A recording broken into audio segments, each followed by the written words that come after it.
Greetings, grace to you, and peace from God the Father and the Lord Jesus Christ. Today we will be continuing in Acts chapter 12. Now about that time Herod the king laid hands on some who belonged to the church in order to mistreat them, and he had James, the brother of John, put to death with a sword. When he saw that it pleased the Jews, he proceeded to arrest Peter also.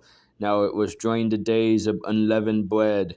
When he had seized him, he put him in prison, delivering him to 4 squads of soldiers to guard him, intending after the Passover to bring him out before the people. So Peter was kept in prison, but prayer for him was being made fervently by the church to God. On the very night when Herod was about to bring him forward, Peter was sleeping between 2 soldiers, bound with 2 chains, and guards in front of the door were watching over the prison. And behold, an angel of the Lord suddenly appeared, and a light shone in the cell, and he struck Peter's side and woke him up, saying, "Get up quickly." And his chains fell off his hands. And the angel said to him, "Gird yourself and put on your sandals." And he did so. And he said to him, "Wrap your cloak around you and follow me."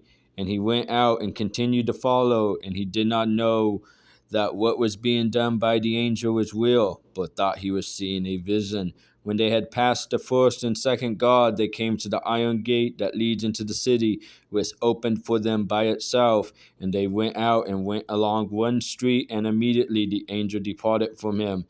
When Peter came to himself, he said, "Now I know for sure that the Lord has sent forth his angel and rescued me from the hand of Herod and from all that the Jewish people were expecting." And when he realized this, he went to the house of Mary, the mother of John, who was also called Mark, where many were gathered together and were praying. When he knocked at the door of the gate, a servant girl named Rhoda came to answer.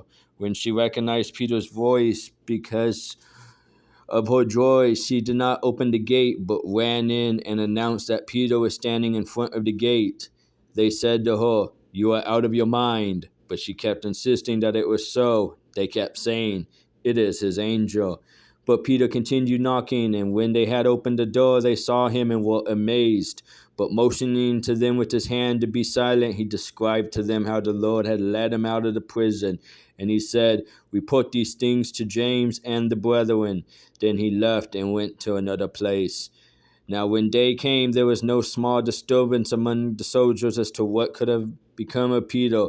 When Herod had searched for him and had not found him, he examined the guards in order that they be led away to execution. Then he went down from Judah to Caesarea and was spending time there. Now he was very angry with the people of Tyre and Sidon, and with one accord they came to him, and having won over Blastus, the king's chamberlain, they were asking for peace because their country was fed by the king's country. On an appointed day, Herod, having put on his royal apparel, took his seat on the rostrum and began delivering an address to them. The people kept crying out, "The voice of a God and not of a man." And immediately an angel of the Lord struck him because he did not give God the glory, and he was eaten by worms and died. But the word of the Lord continued to grow and to be multiplied. And Barnabas and Saul returned from Jerusalem when they had fulfilled their mission, taking along with them John, who was also called Mark.